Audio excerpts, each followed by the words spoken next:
Hey guys, welcome to Thrive Bites, the official podcast of Dr. TaeKwonDo, aka the Chef Doc.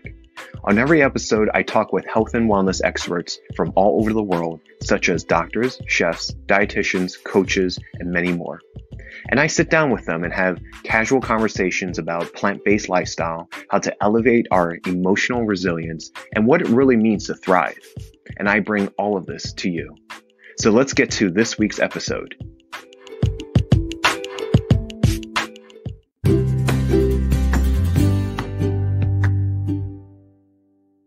Okay, guys, well, welcome to another episode of Thrive Bites. I'm your host, TaeKwonDo, and thank you for hopping on. I am so glad to be here today with these two. This is Coach Stephen Lin and Coach TJ Curry. What's up, guys? Good to be here. Yeah, I'm so stoked. So if you guys don't know who these guys are, just a little bit about them. So Coach Steve is a four-time national USA team champ and also national team member, multi-international medalist, and precision team coach. And Coach TJ is a national USA team coach and precision team coach.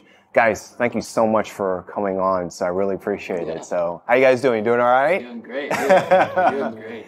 So the first question comes out to you guys because, you know, your entire world is around TaeKwonDo. And I'm curious because TaeKwonDo affects everyone differently, right? It teaches us how we, move, think, how we go about our daily lives. And, I know you guys have a lot of great life perspectives to be able to share with us and everyone that's listening and watching on the show. So I guess the first question is, I want to know a little bit about your story. So how does TaeKwonDo come into each of your stories? So Coach TJ, let's go with you first.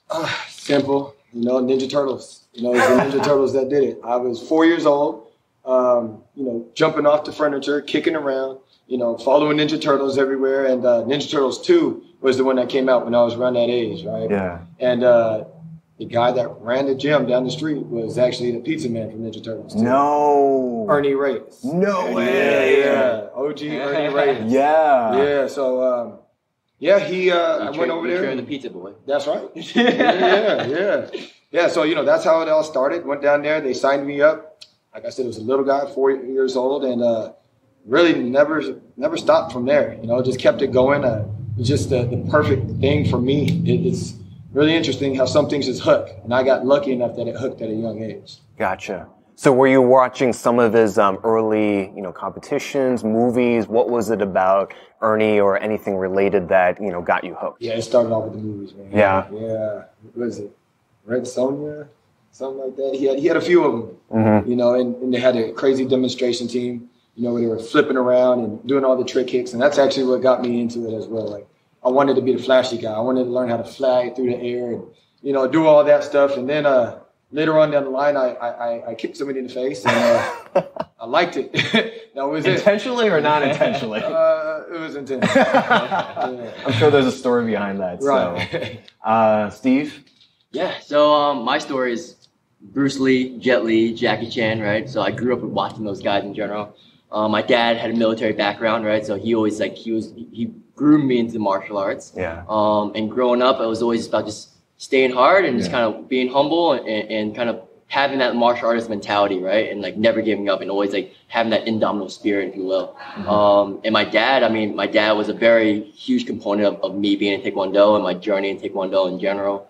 Mm-hmm. Just even when I was 5 years old, I had a six-pack when I was 5 years old, right? My dad used to train me where it's I had to do push-ups on tile floor, mm-hmm. right? He made me do splits when I was crying, it's but he groomed me into this man who just doesn't give up, right? And that's what martial arts is. That's what Taekwondo kind of was to me. And that was my outlet to almost express myself in that way, mm-hmm. right? And it helped me kind of build that body, mind, and spirit, all three together. Gotcha. So around what age did you guys, start off? And then from there, when did it become serious for you to actually make it, an actual career? Yeah, sure. So, TJ. Yeah, so 4 is when I started it. Yeah. Right? And then from there, got my black belt when I was was 11. Yeah. I was 11 years old. And I was still pretty much into the flipping around stuff. And my dad took me to my first like TaeKwonDo tournament, where it was like the Olympic style fighting.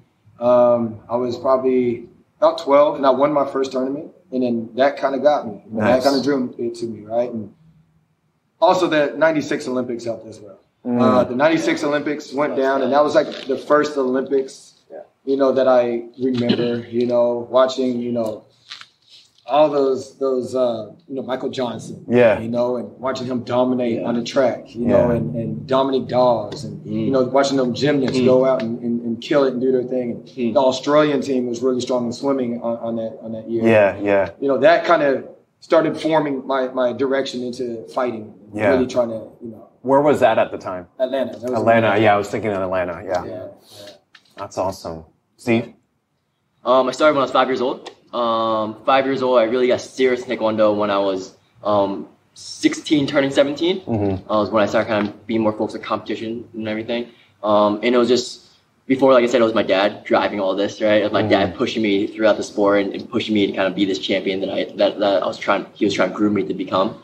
And then slowly that Olympic dream started coming in, right? And rather than kind of doing it for my dad, for my coach, I started evolving into like, I want this for me. I want to be the best in the world. Or I want to be my best self, right? In a sense. And that Olympic dream gave me kind of that vision of being the best version of Stephen Lin I could possibly be. That pull, right? Exactly. And that gave me that motivation to kind of push forward. And Olympic is special, right? In general, like you go to Olympics, it's every 4 years. People devote their lives to the sport, right? To kind of become the champions that they want to be.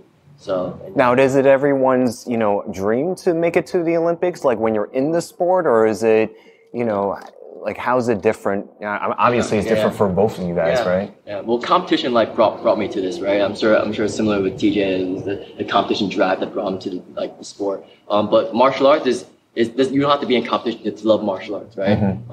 Like Bruce Lee used to say, like martial arts is a way of expressing yourself. So you're able to kind of like express yourself physically, right? Move and kind of like TJ used to always tell me back in the day, right? Kind of like be an artist, the mat's your canvas. Yeah. You know what I'm saying? So like kind of like create the artwork that you want to create, and allow yourself to express yourself the way you want to express yourself. And that's what martial arts is. It's an expression. But it's special because it like I said, it works your mind, body, and spirit, right? And a lot of physical training, whether it be boxing or whether it be kind of like even like kind of like CrossFit and all this stuff, a lot of it is like physical, right? It's physical drive. But in martial arts, what do you learn, right? You learn discipline, you learn kind of humility, right? You learn kind of like that indomitable spirit, right? And like you just kind of have that mutual respect for one another. It's a very special environment. So martial arts by no means is purely an Olympic dream, but more so it's something where it's like I think it's a tool to help find the different side of you as a person, right? And also just gives you an outlet to just like express yourself differently in a different way. Right. So like during this competition, during not actual, when you're in your zone, right? And then you have your competition zone, like what is the preparation that needs to go into it, right? Everyone is different, right? I think, and you can probably, talk to this, is that, this country is where you have to kind of groom yourself individually. People need to rally against you. Other countries, it's like a very team-oriented, community-oriented. So, like the countries would support you in this sport, whereas like in the U.S., you're independent in a way, right? You almost have to be able to find your own coaches, find your own strength coaches, and then build yourself up throughout. Right. So speak a little bit about that. Like, what did it take, for you guys to kind of, make it to every competition, make it to every match? I'm sure it took a lot. It probably took, your family members, friends, a lot of people rallying against you. And then, from there say, okay, I can actually do this, and I want to keep pushing forward. Can you speak a little bit about that? Yeah. So my journey, in order to train full time, and train like a professional athlete, like, which they are, when you go international, I couldn't work full time. There was no way, work full time and have to train full time. It just wasn't a thing. So I ended up moving into my gym. So it started off in Richmond, California. El Sobrani is the city next to the little suburb, right? And I had coach, Brian Singer. I ran into him and I was like, hey, I'm going to come down and train with you guys once a week. It was probably like an hour and a half drive to go to Fridays. We're going to go and I'm going to train. And then he brought it up. He was like, so how do you plan on taking this to the next level? If you're training in the park by yourself and you're coming once a week, how do you? You're right. I don't know. I was like, what do we do? And he's like, just move in. Mm-hmm. And when I heard that was just you're like, wow. Yeah, done. The situation that I was in, it really gave me a good opportunity to really set the coordinates, and completely, engulf myself in this situation that, ultimately made my reality. So it was a no-brainer for me. So yeah, I lived in the back of a gym for a while. It was like a little closet. Wasn't the cleanest gym. No. Yeah, I mean, it was. Was it one of those where you have to exchange to live there? You have to like mop up everything and then you clean up. It was a little bit of a dorm. It was a dorm. It was a little dorm house. It was, yeah, we were just in there and training and had everything that I was looking for, everything I wanted, and stuff started to come together. The training partners started coming in, and it was. And looking back on it and saying it now, it's pretty awesome, man. I'm grateful to have these experiences. Yeah. So it's funny how things kind of come into play, and you have to be at the right moment in time and opportunity. And when you're younger, you don't have this, as adults, we feel like we have these thoughts that kind of block us, these self-limiting beliefs, right? And I'm sure, someone older in that opportunity probably would second guess themselves, doubt, and not be, not be as committed because they'll just doubt themselves, right? Yeah. But when you're younger, or they'll overthink it, right? Right. And when you're younger, you don't have those blockage, you just spring at the moment. So I think it just happened correctly at that time for you. For me, there was a mindset that I was already kind of creating, and I was kind of biting off of Nike. It made a lot of sense, the whole just do it thing. It's like you rewind behind that. You rewind, even before that. I started, getting into some trouble. I quit TaeKwonDo for a little bit. Right? I took a little break, and when I took that break, I started hanging not with the wrong crowd because they still my brothers today. We all grew. I'm so proud of those dudes, man. But we started getting into some knucklehead stuff. Yeah, we was out there, and thank God we didn't get caught up on anything. And it got a little hot one night, and then I just had a compass moment. Where I was looking at myself in the mirror and was like, yo, this isn't what I want my destination to be, and then from there, luckily I had TaeKwonDo to kind of take that and be able to completely shift directions and go in this direction. So when I made that choice, it was an all-in thing, it was an all-in thing. And it was just at that time, everything was just like anything that popped up, anything that was going to come up, that was going to like get me going down that road. I was fully, it was on my conscience, and then I was just going to hop on. Because you had the awareness of, if I went down this direction of, probably like an alleyway brawl or, doing something just really shady, I don't know how much I could even last. And, is this the right direction? And I didn't know whether you had, proper mentors or, quote unquote coaches, not necessarily TaeKwonDo coaches, but someone to look after you and be like, hey, this isn't really the best direction for you to go. So I had so many people trying to help, but it had to come from within. Exactly. And I love the coaches and my father and everybody, my family that was like trying to, but it had to come from within. Exactly. It took that moment, and that's a big thing, those compass moments where sometimes you got to like look at your compass. All right, what direction am I going in? I might need to switch. Yeah. You know what I'm saying? And those come from within for the most part. It's hard for it to come from the external source. Yeah. Steve, you got something similar? I know your dad. Yeah, my journey. Yeah, my journey was slightly different than teachers. How it prepared you? Yeah. So I first kind of like when I made that shift in my mind and kind of having that Olympic dream and wanting to fight for me, I actually went to Juan Moreno's camp. Right, so I went to Juan Moreno's camp, and then he asked me, hey, you should come to Miami and train with me and stuff like that. But I was like, I can't. I'm still a student, right? Is there anyone you recommend in New York City or New Jersey area? And that's when he kind of introduced me to Peter Bardazos, right? And he's like, yeah. So Peter actually he's looking for upcoming athletes to groom and to build up. And it's funny, my dad kind of like he brought me into Peter's school, And imagine kind of like in like, remember like back in the day, those Shaolin Temple movies, and like, oh, let's drop your son off, like make him into a champion. You know what I'm saying? And my dad like literally dropped me off, and he's like, he told Coach Peter, he's like, Coach Podato, he's like, make my son into a champion, do whatever it takes to make him a champion. Yeah. And Coach Peter literally took that literally, right? He took me under his wings. He was a second father to me, you know. I like similar to TJ, like I had a lot of mentors in the sport who kind of grew me to make me the man I am today. So like Kevin Padilla, Peter Podatos, those are the two main guys in the sport that were my primary coaches. And they shifted the way I thought, the way I trained, the way I approached life, the way my character was built in general. Right. And I remember like the first week I was in school, I was actually training in that school.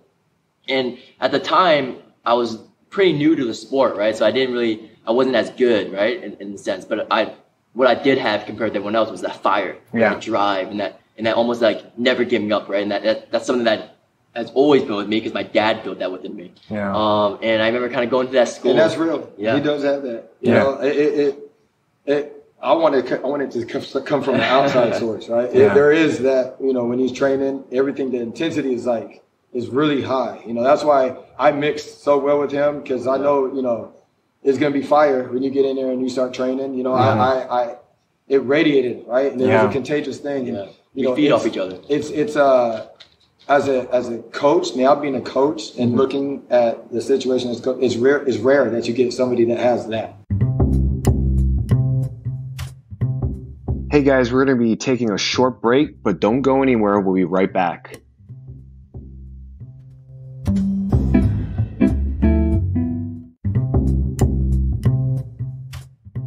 Welcome back to Thrive Bites. Let's get back to the interview.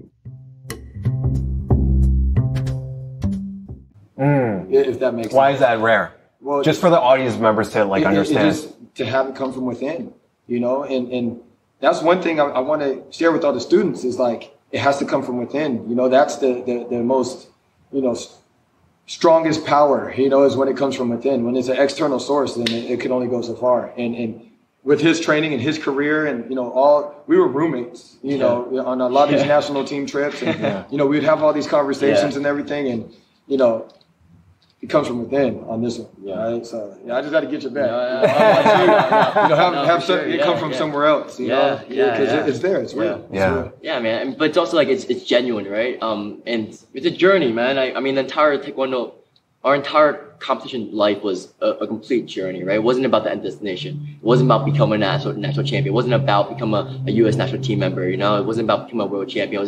It's the entire thing. Every step of the way, it made us into who we are, you know, and we are coaches today, and we are the man we are today because of that journey coming through, the ups and downs, the tears, the pain, the blood, the sweat, like all that stuff combined just creates a different animal. You know, it helps you find a different version of you, right? And that hunger and that kind of like passion, that almost that intensity that Coach Curry was talking about here. I mean, that's how I live my life, right? I mean, that's how I view life in general. Right. It's like, and you talk about kind of what the build-up phase of competition was like, right? Like I said, like kind of Juan Moreno, and then bring back Peter Podatos and have that indomitable spirit. I remember going to class and just like, you had all these elite athletes there, right? And I was just like a scrub. I was a scrub just coming in. But I was hungry. You know, I was like, oh, let's go. And then we'll be fighting the first day. Completely got my butt whooped, you know? I got my butt whooped, like embarrassed, you know, like almost like to the point of injury. But I came next day, I'm like, Coach, can we fight again? He's like, you sure? I'm like, yeah, let's fight again. Got my butt whooped again. I'm like, next day, Coach, can we fight again? You know what I'm saying? But you have that, but it creates something in you, right? It's like, I don't care, you know what I'm saying? Like, you can knock me down, but you won't kill me. And that's what the sport taught me, right? Yeah. Where it's like kind of like, I can be knocked down, I can be knocked out, I get injured, but you will not put me down. You will not hold me down, right? And that carries through in life, you know? Like you come back, you keep coming back. You know what I'm saying? It gives you this different type of confidence, right? Where it's like, we both had like really, really low lows, right? We both had very high highs too, right? But then those low lows, man, like those make us into a stronger us, right? Yeah. I think people who are really dedicated in sport, you know, as you guys are, obviously, you know, it's really about, you know, interplaying that type of principle between the two, right? So we're talking about right now mental fortitude, right? Yes. And how, where does it, come from? I think and it's applicable in all aspects of life, right? And how do you apply that, in the sport and in your personal life? I think and you can correct me if I'm wrong, it's hard to separate the two. You know what I'm saying? Very hard to separate and you need it to be able to use it between the two. So, talk a little bit about like how, for athletes, young athletes, either in Taekwondo or, not in Taekwondo, still athletes and people just hungry in general. How do you go about developing that? Where does it come from? You said that it comes from within, right? But where is that potential? How do you bring it out? So. I have a perspective on that. It's going to get kind of deep. All right. So our minds, our imaginations is infinite. Okay, it's infinite. We could imagine the craziest things. The things that make sense, things that don't make sense, right? So what that means is we have a source in our imagination, in our mind, right, in our subconscious, all that stuff to create that infinite source to create from. You get what I'm saying? Mm-hmm. So what you got to do is be as specific as possible. Go in and visualize it, see it, feel it. Don't just feel it. Don't just see it. You want to everything. You want to embody it, right? To the point where you get emotional when you think about it, to the point where you think of like your family, how they see you, with this vision, right? That you get, how other perspectives of people that you love, like your mom, how does she see the situation that you're in? Your dad, how do you look when you're in that position that you're creating, right? How do you feel? How do you breathe? And just make it as detailed as possible. And then from there, just be. The thing is that people try to do all the time is they try to make a goal, and I said this the other day on my Instagram. It's funny that I'm bringing it up again, but, but I think we need reminders, right? We need to constantly reinforce that, right? Yeah. People, they come up with goals, and goals are great. My goal is to do this. I would like to go and, do that. I want to be over here and whatever it is, right? But the problem with that is it's a separate destination. When you do that, you're always going to be chasing something. And when you're chasing something, it's not the reality. You know what I'm saying? So when you say just be, it kind of like in a weird way, like teleports you into a new reality.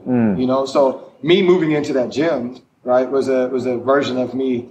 All right, I need to train full time, right? I need to be a full-time athlete. I need to be all in, what I was doing before wasn't going to do it. Dedication, yeah. Just be, and then from there, as soon as I made that happen, everything in my reality just started to shift. Everything started shifting. Like I said, training partners started coming in, the team that I had, everybody just kind of locked in and things literally just kind of, it just happens, right.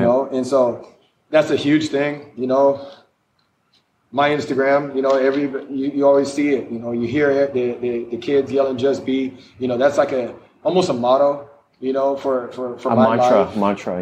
Yeah. It's almost like a mantra for my life, and really that's what I'm trying to, spread with athletes or, maybe their goal isn't to be an athlete, I got a my adult group that I have, and we're doing a kind of strength and conditioning for combat sports, and really trying to get kicks dope and, get them, moving there, using their hand. But the whole thing is just like trying to just share that thing of just be, and, just do it, just be. I think, throughout the years for myself and, I come from a medical, career and background. It's like, and I've had coaches in my own life, as well. And it took me a very long time with differentiating between the concepts of being and doing, right? Yes. And I think as a society, we are constantly doing, but sometimes we don't ask ourselves to what end, right? And, we're really obsessed with just being busy, but not actually being effective or actually productive.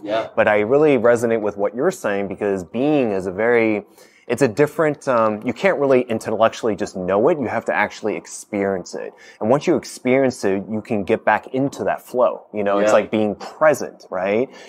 Most people are either in the past or either in the future, always worrying and always relishing on something, right? But just being is really being in that flow and, actually without thinking about it mindlessly, quote unquote, just getting into that flow and achieving what you want to achieve, right? And there's a certain ownership that goes into it as well. You know, like you walk differently, you talk differently, all the moves that you make, because you're just being, you know, it kind of, it shifts. It causes a shift. Like the way I see it very simply, right? It's kind of like the idea of just be, but the whole idea is almost like finding your why. What is your why, right? Because like you're gonna have rough times. You're gonna have times when you're like, when you don't want to wake up at 4 a.m. and do your road work, or you don't want to like go to TaeKwonDo class, or you don't want to like do your video studying, or you're tired, or you want to go out. You have to ask yourself like, what is my why? You know? And then if your why is bigger than that hard work, then you have something to carry you forward, right? And then when that why slowly evolves into who you will be, right? And then that just let's live it. Let's just live it, you know?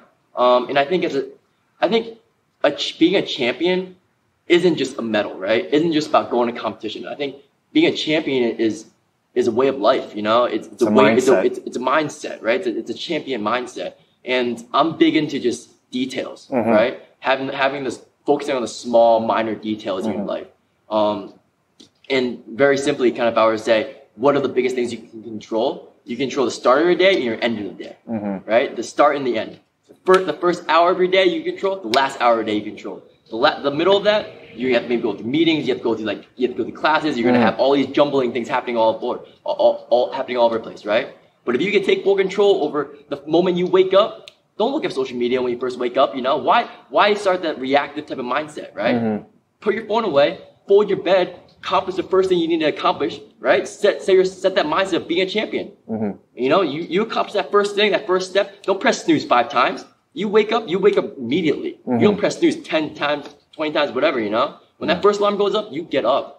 Show up. Get right? up, yeah. You get up. All right, let's tackle the world. You fold your bed, you brush your teeth, you have a productive morning. You control that first hour. That last hour, you need to meditate. You need to say your prayers. You need to kind of take a shower and just kind of get yourself calm and collected. Maybe kind of reevaluate your day. You know what I'm saying? Those first and last hours, from a practicality standpoint, is the biggest things you can control. There you go. So I'm big into just like focusing on small details in your life in order to groom you into a champion, right? So it's like people think that you have to just train hard and you come to class, you train hard, and then you become a champion, right? Or whatever it may be. But it's not that. It's every moment of your life. You know, like you live, breathe, and you become, just be, like Coach Curry said, just be that champion, right? And you have to live every moment you walk. You have to walk, I'm the greatest. You know, you walk up tall. You carry yourself as a champion, right? And even in front of friends, in front of family, in front of your teammates, you go to work, your day job. You carry yourself differently, right? And then when you step in that ring, you become someone differently, right? Because every day of your life, you're already living it. Yeah, I think a lot about what our society is now is creating facades, right? And what you guys are, conveying is owning who you are, right? But a lot of who you are has to go through the testament of time and testament of, different experiences, like yourself moving into that gym or training in that park. With you, it's your, father and your coach, Pete, and getting knocked down like several million times, you know what I'm saying? So, so in terms of, tell me about through your competition career, like give me your like lowest of lows and then extract the lesson that you guys extracted during that time. Yeah. You want to go first? Sure. I know it might not be easy. You're gonna bring back tears on this guy. But you know what? It's the tears and it's the blood, sweat, and tears that made you the man who you are, right? I'm grateful for it. No, for sure. I went through a stretch of injuries. That was pretty. I mean, I had so many lows, man. That I got. Which ones do I pick from? Yeah, me too. You know, I mean, like, I went through a stretch of injuries, right? Which was the first one? It was during the 2012, it was like they had a stretch of. You remember when they had all those team trials? There was that one nationals. There was a nationals that you went to. If you win the nationals, you get into all these team trials and stuff. Yeah, back-to-back team trials. Yeah, and so it was like there was the Olympic trials, there was the Pan Am Games trials, there was the Pan Am Championship trials. There was like all these things that was just like bang, bang, bang, bang, making all these teams. And I was fighting, one guy jumped up, kicked him in the face, and fell down, and I landed with my arm extended like this, and I don't know if you guys can see it, but then I dislocated my bicep. All right, so my bicep detached, and it was crazy. pretty bad pain. You know, had to go in. They had to go and reattach it. I was like, dang, okay, injured. Next tournament, right? I was able to come back. Right, this is Olympic trials. I was in and I was fighting. Brian. Oh, yeah. Brian, what's up, bro? What's up, Brian? I was fighting him, and then I threw a kick, and then I hit at the wrong angle. Bam! My knee snapped. Right? Yeah. It was my meniscus and my MCL gone. My leg was all unstable, and I was like, oh. So I had to go back and deal with surgery on that. Right? Yeah. And then in training, you know, it was when my got kicked by Phil. This is another one of our brothers, right? Another shout out to Phil. What's up, bro? You know, but got kicked. Boom! My hand just like you can see it, right? It popped right inside, there. Right? And had to get that redone. And all this was like back to back, right? And then, you know, I was trying to train. My body wasn't right. I was compensating all over the place. Ended up pulling my groin, right? Then I had to miss out on some events because of that, right? And then I finally had a run where I could kind of muster myself, get back in the ring. And I went in, boom, got knocked out. Right, and that was like the exclamation point at the end. You know, ran into a big kick, boom, great shot.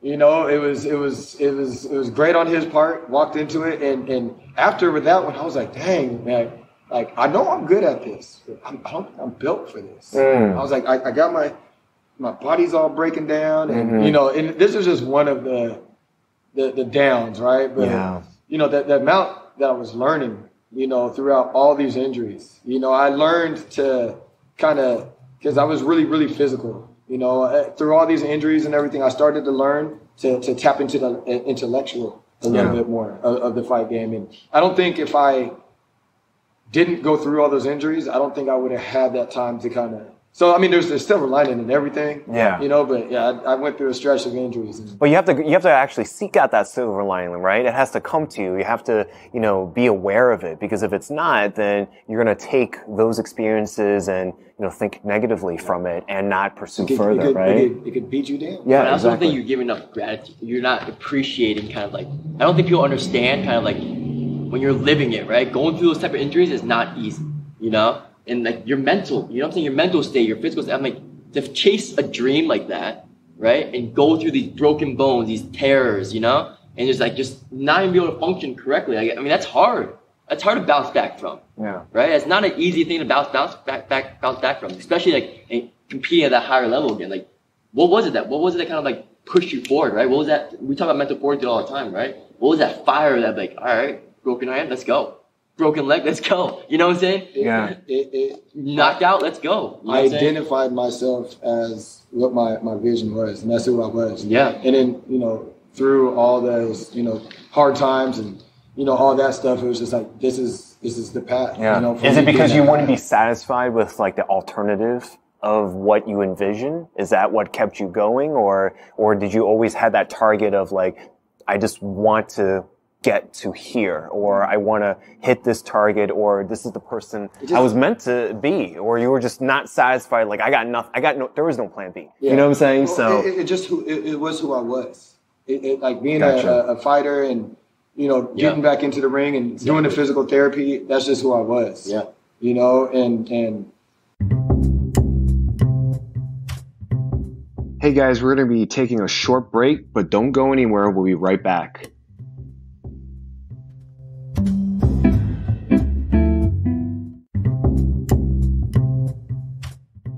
Welcome back to Thrive Bites. Let's get back to the interview.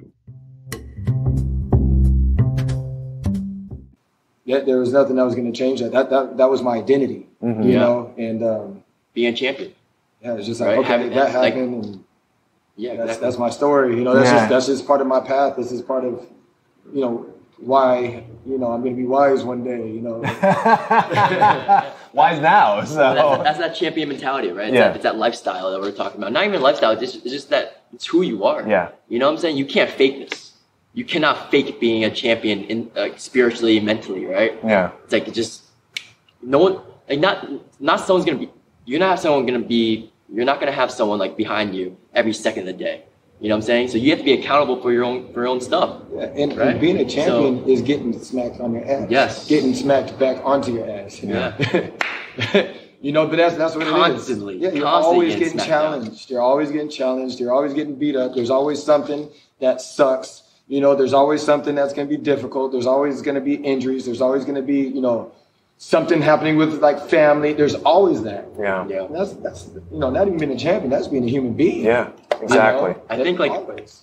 every competition, you talk about the highest highs, the lowest lows, right? Type of thing. What was your lowest low type of thing? So I think, honestly, for me, every tournament was an epiphany that happened, right? Because you had this build-up phase. You know, like every competition, like I always had this like 6-week training plan or 8-week training plan, right? That I committed to. You know, it was almost like a religion for me, right?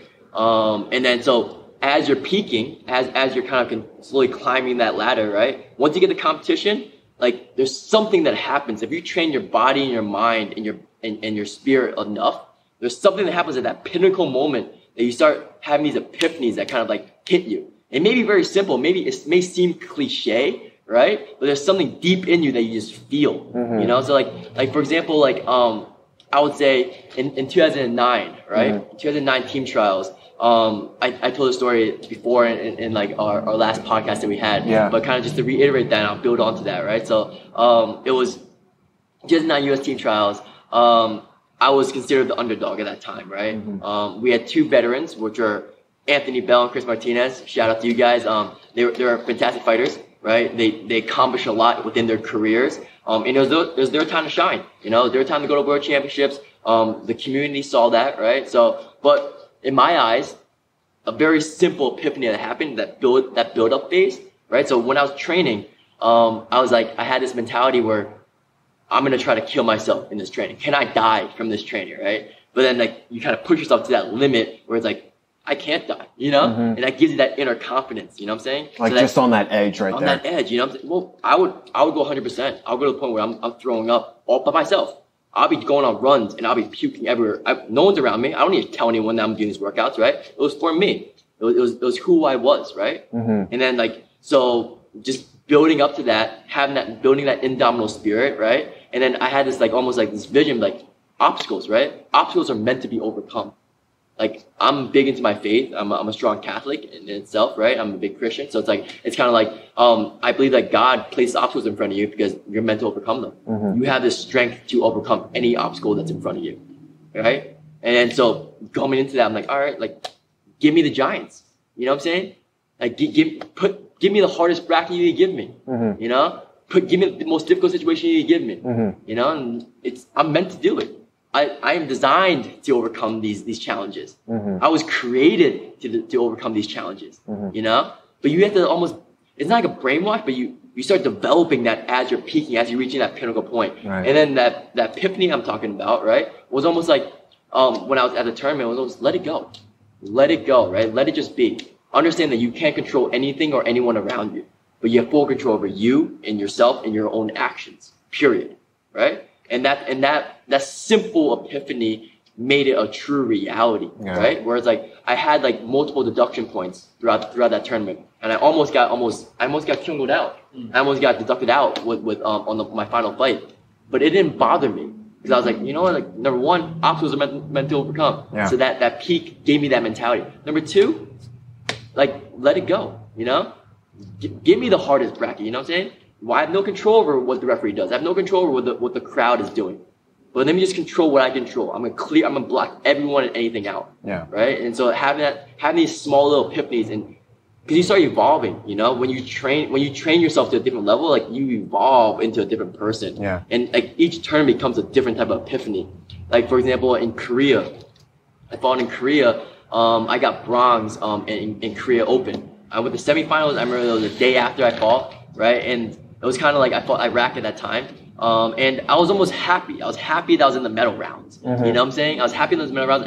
And then what I was doing and what I realized looking back at it, I was like, I was fighting not to lose versus fighting to win, right? So it's a slight change. If you fight to win versus fighting not to lose, it's two different things, right? Like if you fight not to lose, just to kind of stay in it. You're fighting not to lose. Like, all right, I'm gonna be cautious. I'm gonna be second guessing. I'm just gonna keep trying to save it, you know. But you're fighting to win. You're putting on that show, you know what I'm saying? You bring in that juice, you know. And then so like that lesson learned. My next Korea trip when we fought Incheon Open, right? I was like, that epiphany happened because that peak happened. I was like, let yourself be great. Just let yourself be great. You know what I'm saying? because like a lot of times like in life, or because like sports a lot of ways isn't life, but it's a lesson for life, right? It's a teacher for life. So it's just kind of like letting yourself be great, just kind of like going out there and not second guessing yourself. If you're gonna go, you put 100% into it. If you fail, you fail, right? But why hold back anything? So that simple epiphany when I reached that semifinals, I was like, it was very simple words echoing in my head. Let yourself be great. And then that tournament was honestly an awesome tournament where I ended up winning that tournament and ended up getting kind of Athlete of the Year that tournament as well. You know, and that was a trip that we went to Korea, and that was an awesome trip actually. Yeah. And end to end, it was an awesome trip. Yeah. I think I can relate because, you know, I've been doing like marathons and triathlons since like 2006. Yeah. And when you're training for things like this, you know, you're going through like a runner's high is what we call, you know, and you have these moments of, man, I just enjoy what I do, and the entire world just melts away. So you would probably say like during your competitions or when you're on that stage, you know, or on that, you know, floor, it's magical. You're just letting everything go. And when you say just be, it's like literally surrendering and not even caring about what just happened up until that point. You're literally there in that moment. And I think that's where the magic comes, right? You know, things, you know, like you guys have advanced so much in your career. So shifting gears a little bit, what has started, you know, Precision, you know, for you guys? Obviously your experiences, you know, coming together and, you know, your individual journeys as well. What is the story behind it? How did it come to be? Yeah, so the gym was in Richmond. Then the gym ended up moving to Oakland. The coach Brian Singer, he had an opportunity in Texas. You know, not too many people at this time was fighting, you know, and he did his coaching thing, and, you know, huge opportunity in Texas. He went to Texas, and I asked him, I was, hey, let me keep the reins on it. You know, let me see what I can do with it. You know, and, you know, luckily him and Elva, you know, they were together, they're business partners, and they released it to me, right? And it was just a big thing for me because fast forwarding to the 2016 Olympic trials, I was doing some work, you know, traveling all over the world, and, you know, I was getting some success and fighting really well, and, you know, long story short, ended up not making it into the Olympic trials, right? And for me, that was such a shock. It was such a shock. It was a huge blow, right? And being able to have my athletes to work with, you know, really helped with me because, you know, like I said, I was running on all cylinders, you know, felt like, you know, I was in a good running to go in there and do some dirt in this Olympic trials. You know, I was having everything locked in, and, you know, when I got cut out of there, I was like, oh, you know, Precision pretty much saved me right there. There was another time where TaeKwonDo was that I had a safety net, you know, of having these athletes that I'm working with, and, you know, it really helped. It really helped with that transition, you know. And another thing, I had Precision going, and I was still fighting. You know, my last tournament I fought was was the President's Cup, which is a big international tournament, and, you know, I was still, I because of the Olympic trials thing that went down, I was like on a rampage. Right. My intentions going into training was I want to prove to everybody that they made the biggest mistake. You know, and I started training out of anger. Right. You know, it wasn't love for the sport. Right. I mean, I love training. You know, I love it. Right. But it was more out of vengeance, and I'm going to prove to everybody. And what happened with that was I went too deep. You know, I was like, you know, training with my brother Mike Salemi. You know, he's a great athlete. You know, we were doing kettlebells inside of like altitude domes, you know, trying to like, you know, get that altitude work, you know, and then after that I would go hit the stairs, you know, just trying to get springy, running up the stairs nonstop, hitting sprints. And then from there I'll go and train with the team at night.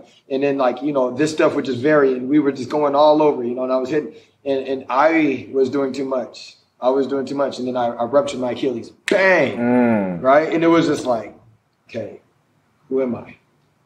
You know, it was like one of those moments was like, I kind of lost everything, you know, and I had the only thing that saved me, right? Precision kind of saved me, you know, and luckily, you know, I also have Kim, you know, my fiance, you know, she was a huge part of getting Precision going, and, you know, making sure everything was like squared away and everything was sharp, and, you know, yeah, those two, you know, really helped me as a person, you know, having Precision there to, you know, kind of have that outlet, you know, in her to really help manage the situation and get everything going. And, you know, so yeah, you know, I was getting back in shape after my Achilles, and then, you know, I just kind of had a shift. You know, I started working with these young athletes, and, you know, kind of fell in love with that, you know, and fell in love with, you know, working with these athletes and realizing that I could just kind of let it go. Yeah. You know, what happened back then and, you know, all that stuff doesn't have to stick with me. You know, I could fly like an eagle. You know, I could be in the moment and still, you know, have this vision of myself of, you know, really is greatness, you know, but have this vision of myself and just be, even if it's not in getting in the ring. And Gotcha. So, you know, we were talking about this like in the last, you know, episode interview that we had about teaching these young athletes and being a mentor. Yeah. Right? So what is it like to teach these athletes as part of kind of like a shift in the path of your career now? Yeah. So I think being a mentor, like I said in a prior podcast, isn't about self-interest, right? A lot of mentors, a lot of teachers, they try to create their students and almost make them into another version of them, of who they are, right? In a sense, or make them do things the way they would have done things in the past. Whereas I think our culture here in Precision is a community, right? It's almost like it's a community where we all collaborate and we all learn together, and it's not about creating another TJ, right? It's not about creating another Stephen Lin, right? It's about almost creating a best version of who they are. It doesn't have to be Olympian, doesn't have to be a national team member, right? Who's the best version of you, right? And almost having them being like coachable, but not coach dependent in a sense, right? So you want to have people who are able to listen, able to have respect of seniority, right? But you don't want them to be dependent on you only, right? So you almost have to create an environment where it's like which is why even at the end of our classes, what do we do at the end of the classes? Can't that just be? Yeah, we can't just be, but what else do we do? We have that. We have circles, and we ask them questions, right? We ask the students questions like, "Hey, what did you learn today? You know, what could you have improved today?" And then we would kind of share our perspectives from that viewpoint as well. Because it's not like we're egotistic, right? We're not going to be like we know everything and anything, right? We're also, as they're evolving, we're evolving. Exactly. We're constantly growing. Yes, the feedback sessions are key. And making that consistent, right? Making that consistent where it's like, hey, like, yes, we can share our ideas, but I want you to come with ideas as well. I want you to start because like I said, martial arts is what? Is an expression, right? It's an expression of you. So it's personal for anybody, right? Martial arts, TaeKwonDo, the way he fought and the way I fought was very different, right? But also very similar as well, you know? Like our mentalities and all that stuff. So it's like he had a different way of expressing himself. I have a different way of expressing myself, right? So like every other athlete, you're gonna have your own way of expressing yourself. So we want to help you find that expression. Right? We want to help you find how can you best express yourself in almost the best way possible. Right? So I think having that, removing that ego and almost having that where it's like, yo, we're all family here, right? We're all together. Family, it's a community. Doing it in a collaborative effort. We're all here we're all here for growth, right? We're all here to be the best version of you possible. Period. There you go. Right, so I know we're going to close out, so we're going to do a rapid fire round, right? All right, so let's go. two things, two tips that you can impart to our young athletes, you know, right now that's listening, or someone that's, you know, maybe not in the Taekwondo world and in their own life and careers. Two tips from each individual. You know, what does it take to take yourself to the next level? Someone wants, you know, go to that next level mentally or physically or in their sport. You know, two tips, you know. So TJ, I'll go with you. Set that intention and just be. All right. I would say two tips, self-discipline and self-love. So if you love yourself, you would have discipline in what you do. And then secondly, I would say there's two types of suffering in this world. There's either suffering through discipline or suffering through regret, right? So you make that choice. You make that choice, you know? How do you want to live your life? Who do you want to be? An idea of just be, right? It's either you suffer through you kind of grinding and waking up and having that self-discipline, or you suffer through, oh, I could have, should have, would have, right? So in the end, this journey is your own.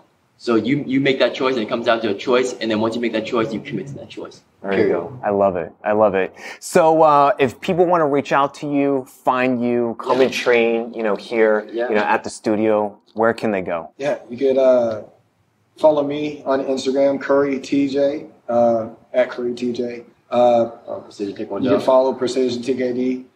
We'll put a link up there for you guys. Yeah, we'll include you can it. do the whole, wherever it's going to be, you can do that. We do a little pointing. Yeah. And, we're out in Redwood City. Yeah, NorCal, Bay Area. Yeah. Awesome. Yeah. Awesome. They can always follow my Instagram as well. Stephen T. Lin. Very simple. Awesome. Right? So, All right, guys. I appreciate it. I appreciate you guys coming on. It was awesome, guys. So let's have a chant though. Let's have a just beat chant, huh? In the end, ready? You're gonna say 1, 2, 3, you, and then we're gonna say just beat 1, 2.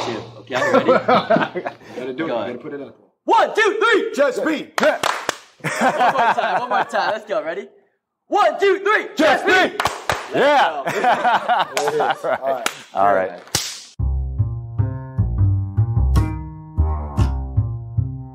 Hey guys, that was another episode of Thrive Bites. If you like that episode, please subscribe and follow for new episodes. And don't forget to rate us on Apple Podcasts.